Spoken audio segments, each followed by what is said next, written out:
ভাবি তোরা তো বুঝলি না, যারা হিন্দু ধর্মে আছে তারা কিন্তু শক্তিশালী দেবী হিসাবে যাকে মানে, যে অসুরকে বধ করেছে সে হচ্ছে কে? মা কালী। একজন নারী যদি রৌদ্রমূর্তি ধারণ করে তাহলে কেমন হয়? গতকালকে রুমিন ফারহানার যে ম্যাজিস্ট্রেটকে বৃদ্ধাঙ্গুলি দেখানোর যেই দৃশ্যটা, সেটা প্রমাণ করে দিছে বেরিয়ে থেকে খেপান যাইতো না। এরকম দেখায় আপনাদের খোঁজ নেন, প্রশাসনে বসে আছেন, খোঁজ নেন।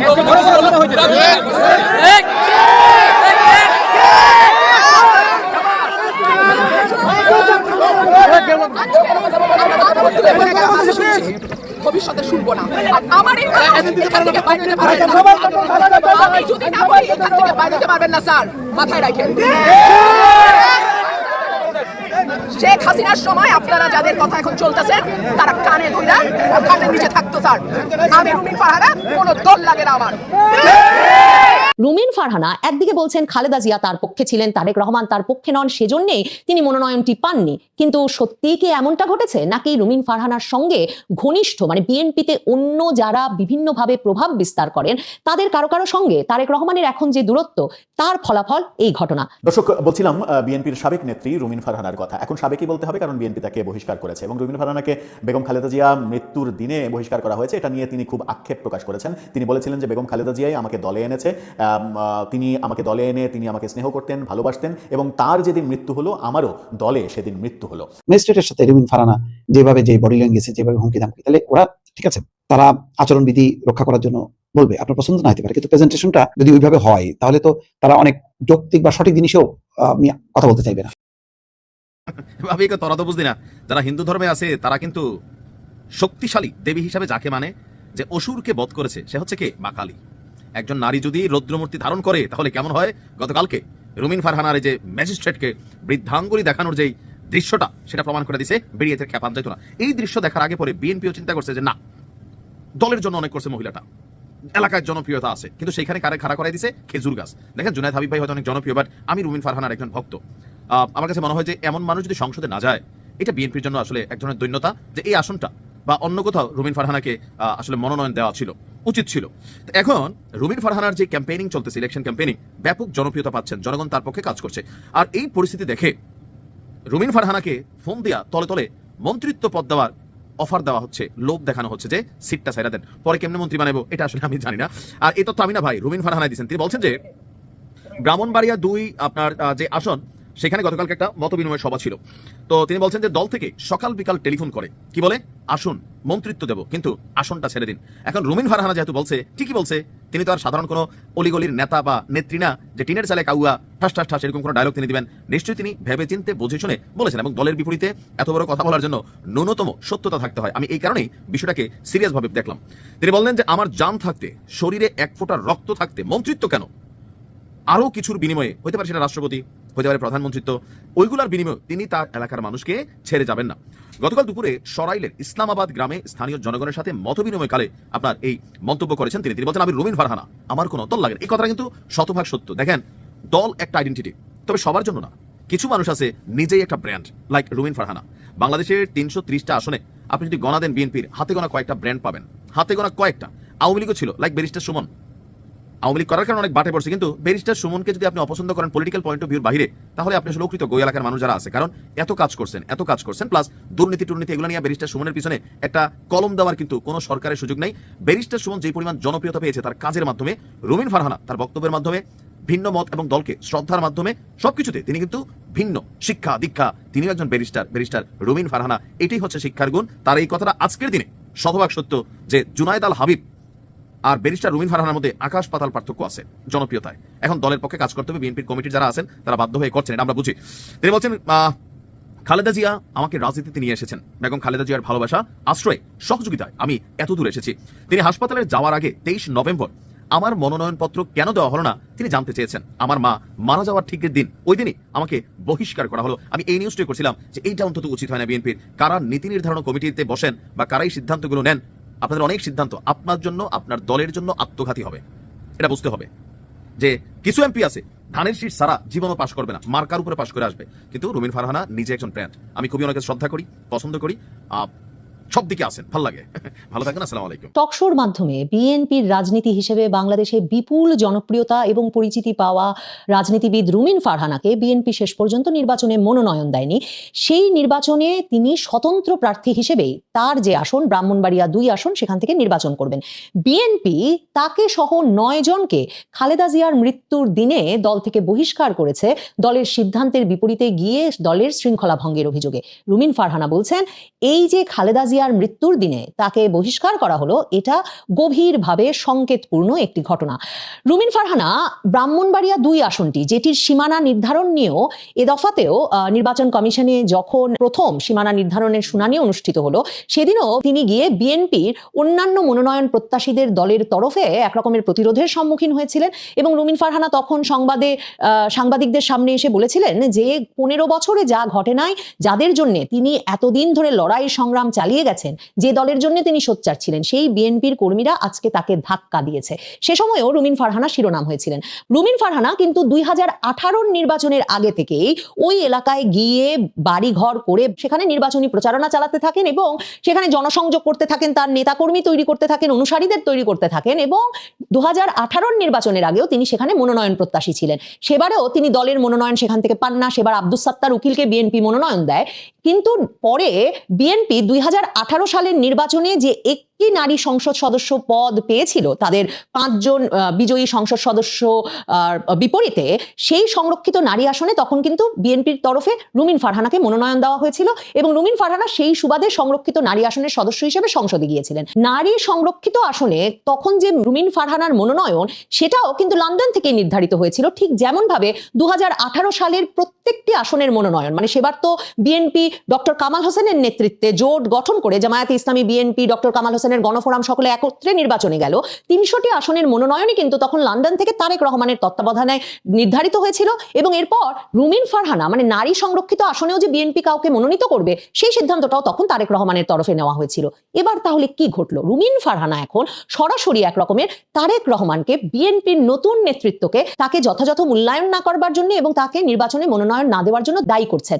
তিনি কোনো রাগঢাক রাখেন নাই। যখন 4 নভেম্বর বিএনপি প্রথম অধিকাংশ আসনের মনোনয়ন দিয়ে দিল এবং তারপর থেকেই টকশোতে গিয়ে সংবাদ মাধ্যমের প্রশ্নের জবাবে রুমিন ফারহানা বলে আসছিলেন, দল মনোনয়ন দিক বা না দিক, তিনি ব্রাহ্মণবাড়িয়া 2 এই আসন থেকে নির্বাচন এবার করবেনই। এবং তখন থেকেই তিনি এই কথাও বলে আসছিলেন যে তার নেতাকর্মী অনুসারীরা বলে আসছিলেন যে রুমিন ফারহানা ব্যতীত কোনো জোটের প্রার্থীকে যদি এই আসনে মনোনয়ন দেওয়া হয় তাহলে তিনি জামানত হারাবেন, কারণ রুমিন ফারহানার অনুসারীরা কেউ সেই জোট প্রার্থীর পক্ষে কাজ করবেন না। কিন্তু শেষ পর্যন্ত বিএনপি সেখানে জোট শরিক জমিয়তে উলামায়ে ইসলাম বাংলাদেশের সহসভাপতি মাওলানা জুনায়েদ আল হাবিবকে মনোনয়ন দিয়েছে, তিনি সেখানে খেজুর গাছের পক্ষে নির্বাচন করবেন। মির্জা ফখরুল ইসলাম আলমগীর যেদিন এই নামটি ঘোষণা করেছেন, তিনি সেদিন বলেন সকলকে খেজুর গাছের পক্ষে ভোট দিয়ে ধানের শীষের জন্য কাজ করতে হবে এবং বিএনপির যেসব নেতারা এই দলীয় সিদ্ধান্তের বাইরে গিয়ে কোনো কাজ করবেন তাদেরকে দল বহিষ্কার করবে বা দল কড়া সিদ্ধান্ত নেবে। রুমিন ফারহানা তখনও বলে রেখেছিলেন দল যদি বহিষ্কার করে বা শৃঙ্খলা ভঙ্গের অপরাধে কোনো ব্যবস্থাও নেয় তাও তার কিছু করার নাই, তিনি নির্বাচন করবেনই।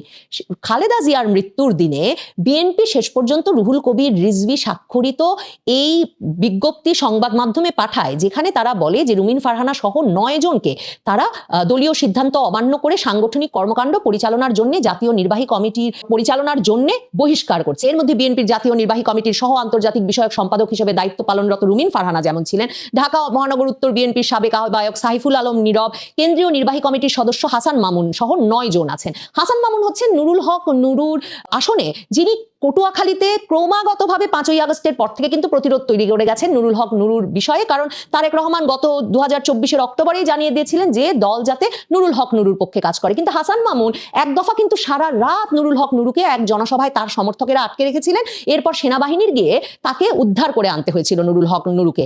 কাজেই হাসান মামুনও বছরের পর বছর ধরে পটুয়াখালীতে এই প্রস্তুতি নিয়েছেন ঠিক রুমিন ফারহানার মতোই, যে তিনি কাজ করবেন এবং তিনি সেখান থেকে নির্বাচন করবেন।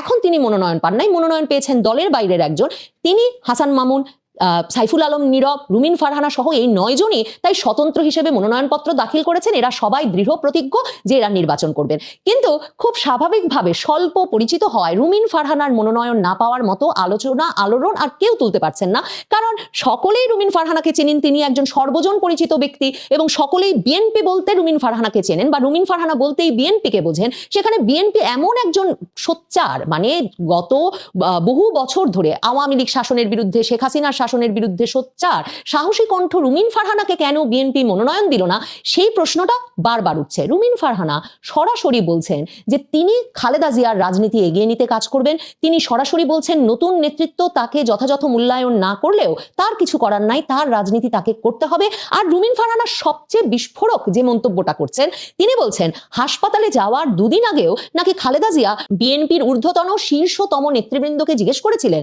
যে কেন রুমিন ফারহানা মনোনয়ন পেলেন না। তার মানে রুমিন ফারহানা কি বলতে চাইছেন যে তিনি খালেদা জিয়া পক্ষের লোক, বিএনপিতে তিনি মনোনয়ন না পাওয়ায় খালেদা জিয়া রুষ্ট ছিলেন, কিন্তু মনোনয়নের পুরো বিষয় যিনি নিয়ন্ত্রণ করছেন মানে তারেক রহমান, তিনি তাকে মনোনয়ন দিতে চাইছেন না এবং তিনি তার প্রতি রুষ্ট, তাকে দল থেকে বাদ দিতে চাইছেন। এবং সে কারণেই রুমিন ফারহানা বলছেন যে খালেদা জিয়ার মৃত্যুর দিন তার বহিষ্কারের খবরটা আসা ভীষণভাবে সংকেতপূর্ণ।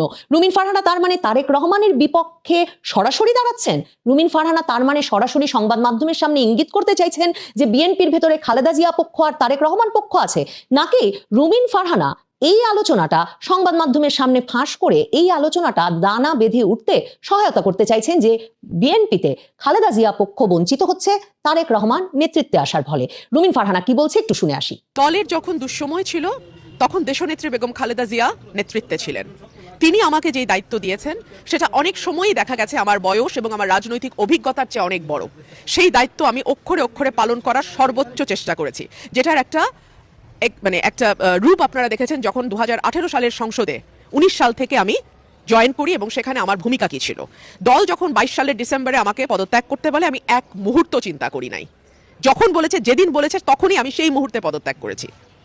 এরপরে দল যদি মনে করে নতুন নেতৃত্ব, তাকে আমি স্বাগত জানাই, যে আমার service is no longer required, that's okay, fine. Rumin Farhana সংবাদ মাধ্যমকে বলেছেন যে আপসীন নেত্রীর চলে যাওয়ার দিনেই তার বহিষ্কারকে তিনি মোটেও কাকতালীয় বলে মনে করেন না।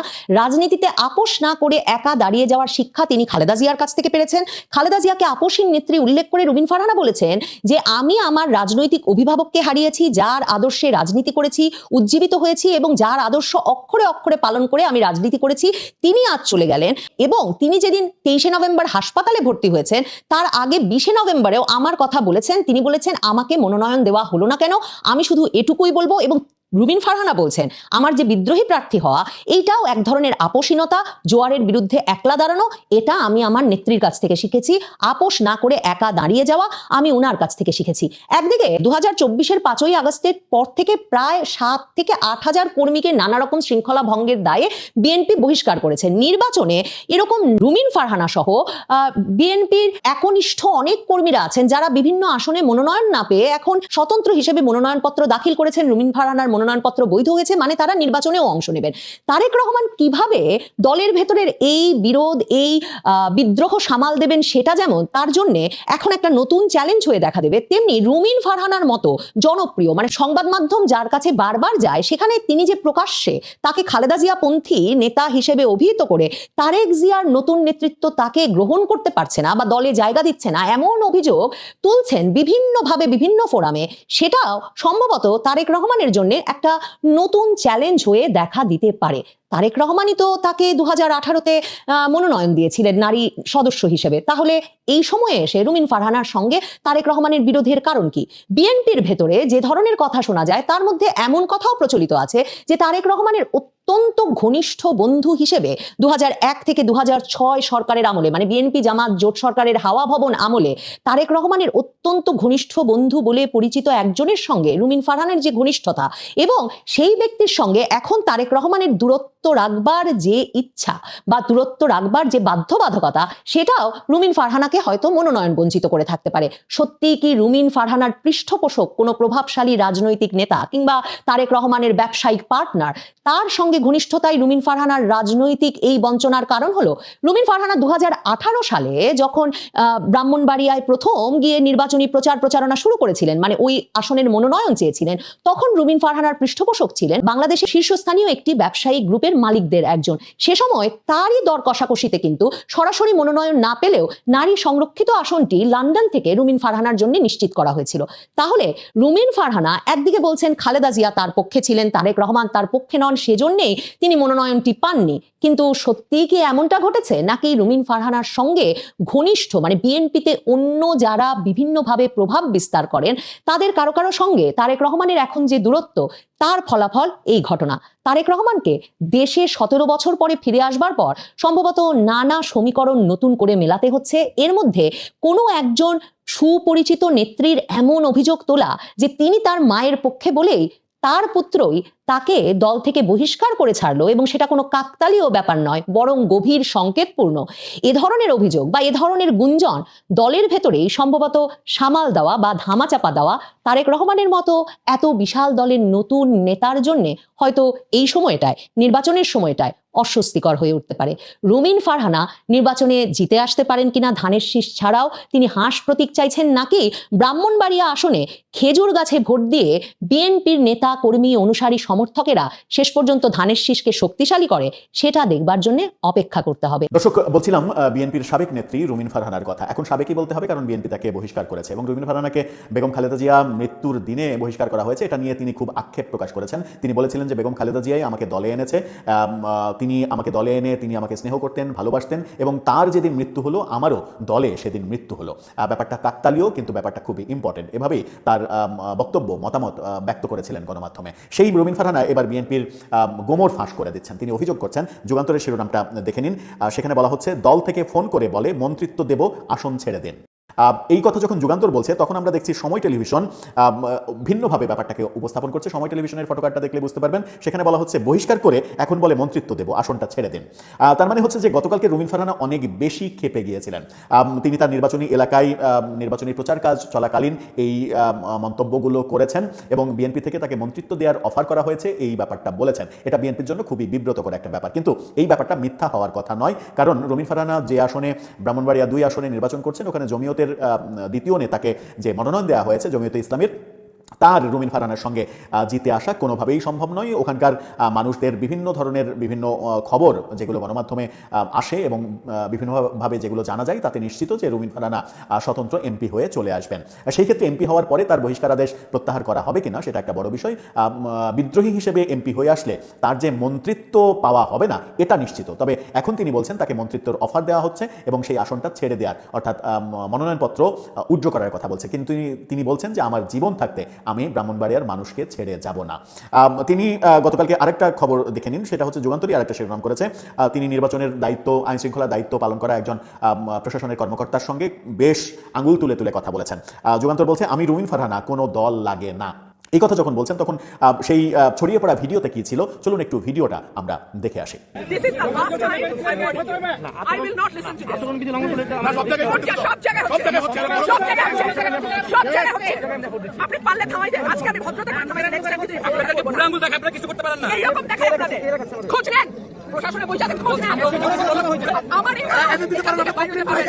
এই যে কথাগুলো, মানে আমি যদি আরো স্পষ্ট করে বলি তাহলে মানে মত বিনিময় সভায় নির্বাহী ম্যাজিস্ট্রেটের উপস্থিতি দেখে তিনি ক্ষুব্ধ প্রতিক্রিয়া ব্যক্ত করেন। তিনি একটা মত বিনিময় করছিলেন, অর্থাৎ মত বিনিময় সভা সেটা নির্বাচনী আচরণবিধি ভঙ্গের কথা বলা হচ্ছে, নির্বাহী ম্যাজিস্ট্রেট সেটা বলছেন। কিন্তু আমরা রুমিন ফারহানের ব্যাপারে এতটা সোচ্চার যখন আমরা দেখছি, তখন আমরা দেখছি যে গণমাধ্যমে প্রতিদিন বেশ কয়েকটা করে ভিডিও, মানে গণমাধ্যমে তো অবশ্যই সামাজিক যোগাযোগ মাধ্যমে অহরহর ভিডিও ছড়িয়ে পড়েছে এনসিপি নেতা নাসিরুদ্দিন পাটোয়ারির ঢাকা ৮ আসনে নির্বাচনের ক্যাম্পেইন করার। তিনি দেদারসে নির্বাচনের ক্যাম্পেইন করছেন, তার এবং তার জোটের হয়ে ভোট চাচ্ছেন, অথচ নির্বাচনের ক্যাম্পেইন শুরু হয়নি। সেই ক্ষেত্রে নির্বাচন কমিশন একই দেশে বিভিন্ন দলের জন্য কিংবা রাজনৈতিক দলের জন্য এক আচরণ, স্বতন্ত্র প্রার্থীর জন্য আরেক আচরণ, এই নীতিতে বিশ্বাসী হয়েছে কিনা এবং তার কারণে রুমিন ফারহানা বেশি খেপে গেলেন কিনা সেটা একটা গুরুত্বপূর্ণ বিষয়। তিনি বলেছেন, আমি রুমিন ফারহানা, আমার কোনো দল লাগে না। ঘটনার ভিডিওটা তো দেখলেনি। সরাইল উপজেলার নোয়াগাঁও ইউনিয়নের ইসলামাবাদ এলাকায় শনিবার বিকেলে এই ঘটনা ঘটে। নোয়াগাঁও ইসলামাবাদের বাসিন্দারা রুমিন ফারহানার সঙ্গে মত বিনিময় সভার আয়োজন করে। আয়োজনে কোনো ব্যানার, ফেস্টুন বা মাইক ব্যবহার করা হয়নি বলে স্থানীয়রা দাবি করে। অর্থাৎ কোনো ব্যানার ছিল না, কোনো ফেস্টুন ছিল না, কোনো স্লোগান ছিল না, কোনো মাইক ছিল না, কিছুই ছিল না। রুমিন ফারহানা সভাস্থলে পৌঁছালে সেখানে নির্বাহী ম্যাজিস্ট্রেট শাহরিয়া হাসান খান উপস্থিত হন এবং তাকে মঞ্চ থেকে নেমে যেতে বলেন। তবে রুমিন ফারহানা বক্তব্য শেষ করে মঞ্চ ত্যাগ করেন। এ সময় তিনি ম্যাজিস্ট্রেটকে দেখে উত্তেজিত হয়ে পড়েন। ঘটনার সময় ধারণ করা ভিডিও ফুটেজে যেটা দেখলেন আপনারা, তিনি বলেন, excuse me sir, this is the last time I warn you, I will not listen to that. এ সময় নির্বাহী ম্যাজিস্ট্রেটকে বলতে শোনা যায়, আচরণবিধি লঙ্ঘন হলে ব্যবস্থা নিতে হয়। জবাবে রুমিন ফারহানা বলেন, সব জায়গায় হচ্ছে। পাশ থেকে একজন ব্যক্তি বলেন, আপনাদেরকে বৃদ্ধাঙ্গুলি দেখায়, তখন কিছু বলেন না? এরপর রুমিন ফারহানা আঙুল উঁচিয়ে বলেন, এরকম যে দেখায় আপনাদেরকে, তখন কিছু হয় না? ব্যাপারগুলো জমে উঠেছিল, গতকালকের নাটকগুলো জমে উঠেছিল। প্রশাসনে বসে আছেন, খোঁজ নেন। তিনি উপস্থিত সবাইকে চুপ থাকতে বলে আবারও বলেন, আজকে শুনছি আঙুল তুলে বলে গোলাম, ভবিষ্যতে আর শুনবো না। আমি যদি না বলি এখান থেকে বের হতে পারবেন না, মাথায় রাখবেন, আমি রুমিন ফারহানা, কোনো দল লাগে না। একটু বেশি বাড়াবাড়ি করেছেন। তিনি বলছেন, আমি যদি না বলি কিংবা আমি যদি হুকুম দিই, তাহলে আপনি এখান থেকে যেতে পারবেন না, বের হতে পারবেন না। এটা একেবারে স্পষ্ট হুমকি। কিন্তু রুমিন ফারহানার বিরুদ্ধে কোনো ব্যবস্থা নেওয়া হয়নি। আমরা দেখছি যে গণমাধ্যম বলছে, যুগান্তর নিশ্চিত করছে যে আচরণবিধি লঙ্ঘনের জন্য রুমিন ফারহানার একজন সমর্থক জুয়েলকে 40,000 টাকা জরিমানা করেছেন। বড় টাকা, বেশ টাকা, 40,000 টাকা অনেক টাকা। 40,000 টাকা জরিমানা করেছেন, কিন্তু রুমিন ফারহানার বিরুদ্ধে কোনো অ্যাকশন নেওয়ার খবর আমরা এখন পর্যন্ত পাচ্ছি না। কিন্তু প্রশ্ন শেষ কথা দিয়ে শেষ করি, সেটা হচ্ছে, রুমিন ফারহানা বিএনপির মন্ত্রিত্বের অফারের কথা যেমন বলছেন, নির্বাহী ম্যাজিস্ট্রেটের সঙ্গে এই যে আচরণটা করেছেন, সেই আচরণ কোনোভাবেই করা তার ঠিক হয়নি। একটু বেশি উত্তেজিত হয়েছেন। আমার মনে হয় যে ভিডিও বার্তায় কিংবা মিডিয়াতে কথা বলেই তার এই আচরণের জন্য তার দুঃখ প্রকাশ করা উচিত, কারণ তার একটা পজিটিভ ভাবমূর্তি তৈরি হয়েছিল, সেটা নেগেটিভ পর্যায়ে চলে যাবে। আর নির্বাচনের আচরণবিধির কথা যেটা বলছিলাম, রুমিন ফারহানার জনগণের সঙ্গে মতবিনিময় করাটা যদি নির্বাচনের আচরণবিধি লঙ্ঘন হয়, তাহলে এনসিপি নেতারা সারা দেশে যেগুলো করছেন, বিশেষ করে নাসিরুদ্দিন পাটোয়ারি এবং সার্জিস আলম, হাসনাত আবদুল্লাহ, তারা যে নির্বাচনের ক্যাম্পেইনগুলো চালাচ্ছেন, নির্বাচন ক্যাম্পেইন আনুষ্ঠানিকভাবে 22 তারিখ থেকে শুরু হওয়ার কথা, এই শুরু হওয়ার আগেই তারা যে ক্যাম্পেইন করছেন, ভোট চাচ্ছেন এবং ওপেনলি সেগুলো ভিডিও করে আবার সামাজিক যোগাযোগ মাধ্যমে ছেড়ে দিচ্ছেন, সেগুলোতে নির্বাচন কমিশন কেন চোখ দিচ্ছে না? এবং সবথেকে বড় কথা হচ্ছে যে এই ঘটনাগুলো যখন হচ্ছে, তখন অন্যান্য রাজনৈতিক দল থেকেও কোনো কথা বলা হচ্ছে না। কেন যেন মনে হচ্ছে যে সয়ে যাওয়ার রাজনীতি করছে সবাই, এবং বিএনপিকেও দেখছি সব সয়ে যাওয়ার দলে পরিণত হয়েছে। তাদের বিরুদ্ধে বিভিন্ন ধরনের অ্যাক্টিভিজম হচ্ছে, তারা কিছু বলছে না। কিন্তু বিএনপি কিংবা অন্য দল এই বিষয়ে কথা বলতে চায় না। শুধুমাত্র একটা কথা বলে শেষ করতে চাই, সেটা হচ্ছে যে রুমিন ফারহানা স্বতন্ত্র প্রার্থী, এই কারণেই কি তার আচরণবিধির দিকে নির্বাচন কমিশন খুব বেশি করে তাকাচ্ছে? যারা রাজনৈতিক দলের প্রার্থী, তারা যে দেদারসে ক্যাম্পেইন করে বেড়াচ্ছে, ভোট চাচ্ছে এবং তার ভিডিওগুলো নিজেরাই সামাজিক যোগাযোগ মাধ্যমে আপ দিচ্ছে, এমনকি প্রতীকের নাম ধরে মিছিল করছে প্রার্থী নিজে, অনেকগুলো লোকজন, শিশু, কিশোর, এদেরকে নিয়ে সেই ভিডিও তিনি নিজেই সামাজিক যোগাযোগ মাধ্যমে তার প্রোফাইলে ছেড়ে দিচ্ছেন, সেগুলো কি আচরণবিধি লঙ্ঘন হচ্ছে না? বিনীত প্রশ্ন থাকলো। এবং এক দেশে যদি দুই আইন হয়, রাজনৈতিক দলের নেতাদের বেলায় এক আইন আর অসহায় স্বতন্ত্র প্রার্থীদের বেলায় আর এক আইন, তাহলে এই নির্বাচন কখনোই লেভেল প্লেইং ফিল্ড আছে বলে গ্রহণযোগ্যতা পাবে না, এবং এই নির্বাচনের নিরপেক্ষতা নিয়ে প্রশ্ন উঠবেই। দর্শক, আপনার মতামত জানিয়ে লিখতে পারেন আমাদের কমেন্ট বক্সে।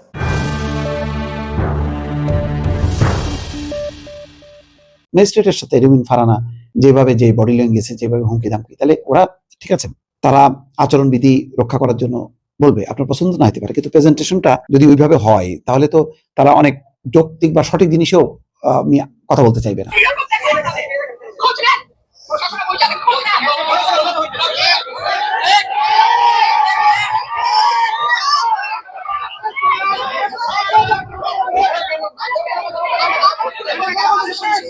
ভবিষ্যতে শুনবো না। আমার এখান থেকে বাইরে পারবেন না স্যার, মাথায় রাখবেন। শেখ হাসিনার সময় আপনারা যাদের কথা এখন চলতেছেন, তারা কানে না, ওখানে নিচে থাকতো। স্যার, আমি আপনি পাহারা কোনো দল লাগে না আমার। না দর্শক, এটা আসলে ভালো লাগলো না। আমি বারবার বলছি যে নির্বাচনটা খুব আদর্শিক হইতে হবে, তবে আজকে একটা আচরণ ভালো লাগছে। নাসিরুদ্দিন পাটোয়ারি একটা বেশ মানে এক মুরব্বীর কাছ থেকে একটা শক্ত কথা হজম করছে। দেখেন, আপনি দোয়া করেন ইনশাআল্লাহ। দোয়া করবেন তো অনেক করব, কিন্তু কষ্ট করবেন। আল্লাহ বলছে ইনশাআল্লাহ ইনশাআল্লাহ। দোয়া করলে লাভ মানে এইটাই তো লাভ। দোয়া করেন। কেন? আপনি দোয়া করেন ইনশাআল্লাহ। দোয়া করবেন তো অনেক করব, কিন্তু কষ্ট করবেন। আল্লাহ বলছে ইনশাআল্লাহ। যাক, এটা ভালো হয়েছে যে দোয়া তো করে দেবো কিন্তু পাস তো করবে না। নাসিরুদ্দিন পাটোয়ারি বেশ যে কটা ক্লিপ আমি দেখছি সবগুলি খুব অ্যাগ্রেসিভ ছিল এবং মির্জা আব্বাসের প্রতি ইঙ্গিত করে চাঁদাবাজ এটা সেটা বলা টলা, এগুলি ঠিক না। মানে একটা বয়সের এত ব্যবধান আছে, রাজনীতিরও একটা নতুন সংস্কৃতি আমরা গড়ে তুলতে চাই, সেখানে এটা মানানসই না। যাক, এটা নিয়ে আমি কথা বলছি। তো যাক, এখানে নাসিরুদ্দিন পাটোয়ারি ভালোভাবে হ্যান্ডেল করছে, কিন্তু ম্যাজিস্ট্রেটের সাথে রুমিন ফারহানা যেভাবে যে বডি ল্যাঙ্গুয়েজে যেভাবে হুমকি ধামকি, তাহলে ওরা ঠিক আছে, তারা আচরণবিধি রক্ষা করার জন্য বলবে, আপনার পছন্দ না হতে পারে, কিন্তু প্রেজেন্টেশনটা যদি ওইভাবে হয় তাহলে তো তারা অনেক যৌক্তিক বা সঠিক জিনিসেও কথা বলতে চাইবে না। তাহলে আচরণবিধি তো লঙ্ঘন হয়ে যাবে, কারণ প্রার্থী এবং তার সমর্থকদের একটা প্রবণতাই থাকবে যে আচরণবিধি লঙ্ঘন করা। সেখানে বাধার প্রাচীর দাঁড়াবে নির্বাচন কমিশনের পক্ষ থেকে এখন দায়িত্বরত ম্যাজিস্ট্রেটরা, তারা যে বলবে যে এটা ঠিক না, ওটা ঠিক না, আপনার পছন্দ হোক বা না হোক। কিন্তু এইভাবে যদি সবাইকে নিয়ে প্রতিরোধ করতে যান তাহলে তো ভয় পেয়ে যাবে। এমনি তো প্রশাসন, আমি বারবার বলি, পুলিশ প্রশাসন তো দুর্বল নাজুক অবস্থার মধ্যে আছে। তো এইভাবে যদি মানে অ্যাগ্রেসিভলি যদি মানে আচরণ করা হয় তাহলে নির্বাচন কমিশনের যে দায়িত্বপ্রাপ্ত এই ম্যাজিস্ট্রেটরা তারা কিভাবে দায়িত্ব পালন করবে? এটা তো সহযোগিতা লাগবে, এটা তো একপাক্ষিক ব্যাপার না। আমি তো বললামই তো আপনার, এটা আমিও যদি নির্বাচন করতে নামি, কিছু আচরণ বিধি লঙ্ঘনের একটা প্রবণতা হবে এবং ম্যাজিস্ট্রেট যারা যারা নির্বাচন কমিশন তারা এসে ধরবে এটা ঠিক না, ওটা ঠিক না, এটা বলবেই। কিন্তু তার উত্তরটা যদি আমি খুব সুন্দরভাবে হ্যান্ডেল না করতে পারি তাহলে তো একটা মানে উত্তেজনা তৈরি হবে। একজন অ্যাগ্রেসিভ মনোভাবের ফলে যেটা হবে, সে তো দায়িত্বই পালন করতে পারবে না, তাহলে তো ভেঙে পড়বে। বিভিন্ন জায়গায় জায়গায় এই সমস্তগুলি তো ভেঙে পড়বে। সুতরাং আমি বারবার বলি, সেই নাসিরুদ্দিন পাটোয়ারিকে বলি, রুমিন ফারহানাকে বলি, প্লিজ একটা এমন ভাবে আচরণ করেন যেখান থেকে অন্যরা শিখবে, যাতে ভেঙে চুরে না পড়ে। আপনার ক্ষমতা আছে বলে আপনি ক্ষমতাটা দেখেন না। এটা শালীনভাবে সুন্দরভাবে উন্নত রাজনৈতিক সাংস্কৃতিক যে একটা অবস্থান, সেটা আমাদেরকে ধরে রাখতে হবে এবং এটাই তো পরীক্ষার সময়। আপনার আচরণ দেখে ভোটাররা ভোট দেবে। ভোটাররা কিন্তু বাধ্য না, ভোটাররা আর শক্তিকে ভয় পায় না, এটা মনে রাখা দরকার।